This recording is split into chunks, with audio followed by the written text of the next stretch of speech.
Let me ask you something kind of off topic completely, but I still think it's germane because someone had asked, and I sort of speculated recently about what really got you into this whole path, this whole lifestyle, this Yeah. whole thing. Was it the law of attraction? Was it manifesting, or was it more of kind of like a spiritual awakening? Kind of, I don't Um, know. What it do you feel comfortable talking was, about? no, I'm happy to talk about it. I had, I was 19, 20, and I had moved from Canada because my parents were living in Canada on Vancouver Island then. And my boyfriend at the time, we were together 4 years, and I had moved to Australia. My parents forced me to move before I turned 18 so that obviously I wouldn't stay in Canada. And he decided to do the horizontal cha-cha with my girlfriend while I was away. So that was my first hit with a brick in the back of the head without seeing that coming. Right. So that was the first hit. And then the second hit was the second boyfriend I'd had for 7 years decides to get a female flatmate, and then he starts seeing her behind my back. So I thought, what's going on here? Why do I keep picking, at first I was still thinking, I'm just picking the wrong men. Then the third one I married, who was Australian, and then he had sex with a man. Oh, well, you were transitioning, make it sound like this is the same pattern. I mean, look at that. You were taking it to the next level. That was beautiful. Exactly. And then he decided to go and visit. He was reading books on bondage, so he goes to visit this bondage mistress in New Zealand. And I was just like, how the hell is this happening for the third time? Can we start a different channel to totally this is awesome. Oh, like when I look back, honestly, it is just so damn funny. It wasn't funny at the time. No, but yeah, no, I also I totally get why I like you so much. I'm like, this is it. That's why Agnes is the bomb. Hello. Anyway. So that kind of hit me 3 times. The third one I was married to when he went off to New Zealand to do his bondage thing. So obviously that kind of ended the marriage. Well, and then my fourth partner, by now I'm in my, I think, 30s, if I remember correctly. And, we dated for a while, and then I went overseas, and then I came back and I found these really long black socks in the bedroom. And I thought, well, they're definitely not his. So I knew something was going on. And then partner number 5, each relationship was 4 to 5 years. So there was quite a lot of invested. Partner number 5, he told me he was going overseas to have a holiday with his family, and he sent me an email, and I thought we were still together, but he decided to tell me that he'd got married and his wife was pregnant. And when he left, we were still Excuse me? He went on vacation and ended up married. Yeah. Okay, well that's time off well spent. I mean, wow. So, okay. You kind of at some point go, hang on, common denominator hang on. me. Yeah, hang on a minute. Yeah, wait up. Something's holding, as they might say here in American football, like throw a flag out on the play. We got to stop stop this right now. So it wasn't a spiritual awakening. It was a total leveling of every single time thinking that I had this one. I've got this one right. And then it was like, okay. And I was reading Neville throughout. Oh. Well, from the third one, my husband, I was reading Neville. They're long books. Yeah, they're long books. Thank God. Because they saved, honestly, I was reading all through the night sometimes because there was so much agony about how did I end up here? And, I didn't know then about projection. I knew about law of attraction, and I knew that I had a lot of fear and stuff about, I'm second best, and how am I going to, this is too good to be true, and no one's really going to love me. So, I just manifested an exact photocopy of what I was putting out. Wait. So ka-chunk. Ka-chung. I was just wondering. I thought that was appropriate. I forgot about that. Yeah, that's right. Yeah. So that's how I got into all of this. It started when I was probably in my 20s, and I got a tumor then, and I thought, right, I'm going to use Louise Hay because my mum was into Louise Hay, so I was reading her, and I cured myself of this tumor in 6 weeks. Wow. So it was like, but no surprise, with all the relationship stress and absolute drama and chaos, my health, of course, got smashed by all that stuff. So, but now it's good for a laugh, and I don't, I can see everything was me pushed out. There's not this thing of needing, and this is another point that people often say, how am I going to forgive them for that? You don't have to forgive them. You got to forgive you. Yes. Because you didn't know any better. You didn't understand. You projected it. That's one of the weird parts of the 12 steps. I don't know if I ever agreed with, where you've got to like bring everybody else into it. It's like, really it's you. Like you got to forgive yourself. Really it's you. Yeah. Yeah. Forgive yourself. Let yourself be an idiot or whatever you were. Let it go. And that's, I think, and I agree with important. you, Dan. I left 12-step fellowships I went for 20 years, and I left a long time ago because I don't believe I'm powerless over others, and I don't believe I'm powerless if I actually apply and use my own mind. And the first step in all the programs is I'm powerless over something. And I personally don't agree with that. Amen. I know the law of projection. I know the law of attraction, and I know that these laws, projecting them out, using them consciously, you can influence people to help them, heal an injury, or that you hated them and they treated you badly, and you project love and then it influences them to treat you better. All this stuff. I'm not powerless if I'm able to do that. So I had to leave 12-step fellowships because of that very reason.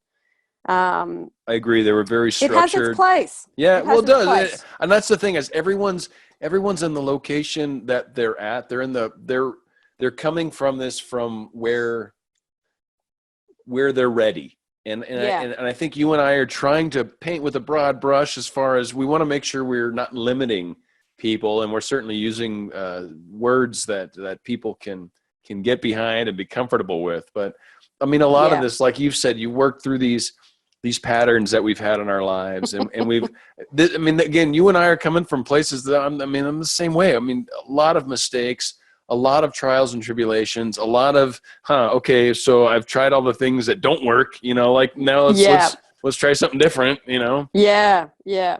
And it's amazing. And when you get hammered by something, repeatedly, you cannot escape that it's you. Like you can't keep saying, I just picked the wrong people. Like I finally understood projecting I'm second best and I'm not good enough has created me dating the same man in lots of different versions, know. Right. So I really I couldn't escape myself anymore. And it took till I was, I just turned 50 not long ago. So it took till my 40s to get it. Let me ask you this, because I think you're hitting, I think, part 3, basically. But this, I think, is an enormously important part when we realize that we've been seeking the same thing over and over and over, and it finally dawns on us, and we finally decide to make that different change. I mean, for me, it was always kind of, and I talk about kind of the spiral, where it's the difference between focusing on what I currently don't have, right? Or oftentimes focusing on what I do have, what is actually working for me, what is going well. Yeah. And what wave can I ride on right now? And if I'm having maybe a hard time with self-esteem or my self-love, to go back to that a little bit. So what was it that caused you, and how did you shift your thinking? I mean, obviously that had to have occurred, right? I mean, how'd that go with you? Well, I spent a lot of time doing 3 to 4 hours a day of sitting in meditation, and I'd come home and I'd be devastated about the last breakup or something, and I'd be laying down in my room feeling, like a big victim. And I thought, okay, if I understand, and then I just started studying the mechanics of, people that get those dramatic, bone-crushing situations in relationship, they have repeated habitual thought patterns. Now, I had to look at what are mine. So mine was my top 2, I'm second best and I'm always going to be left and I'm not good enough. Top 3. So I thought, okay, so if that's what I've got to learn to be first best in my own head. I've got to learn to be, I am good enough. And I've got to learn that, what was the other one? I've forgotten what the other one is. I wasn't writing them down either. I feel horrible. I'm second best is I'm first best. I'm not good enough is I am good enough. Yeah. And I'm going to be left is people hang around. There you go. You know? So I just thought, that's all it is. And Neville talks a lot about I am statements. Anything you put after I am is what you become. Well, supposedly so the most profound way we can state ourselves. I mean, the power. Yeah. Some say we were made in his image and likeness. And I think that's actually the quote they refer to as the I am part of that whole yes. concept. So invoking. So when you know, okay, how do I change from what I don't want to what I want? You just put an I am statement in place and then you hammer it out until it becomes your dominant okay, thought. So let's back it up a hair, because then maybe this is the right way for me to answer this question or ask this question. When did you realize that your thoughts, your imagination, your energy, your whatever had power over your reality? That actually was a factor in what you were experiencing. When did that? Was there something that caused that to dawn on you? Well, I think it was in every relationship that I had. I was getting better at it, but then my fears would take over and smash me. The fears would win, you know. So you knew that already. You knew. I knew it probably at relationship number 3, which was the marriage. 3 out of 5. Not bad. Of the 5, You're knew then. It. Yeah. So I was getting better, but then my fears would still kick my ass, and then it was like, okay, let's do the self-love again. Let's work on it again. Because I still, at the back of my head, thought my fears are going to win. I still couldn't let that go. That's why I recreated that 5 times. So it's like it's layers upon layers upon layers of fears that you're dealing with. And for me, the fears were like terror. They were a terror for me.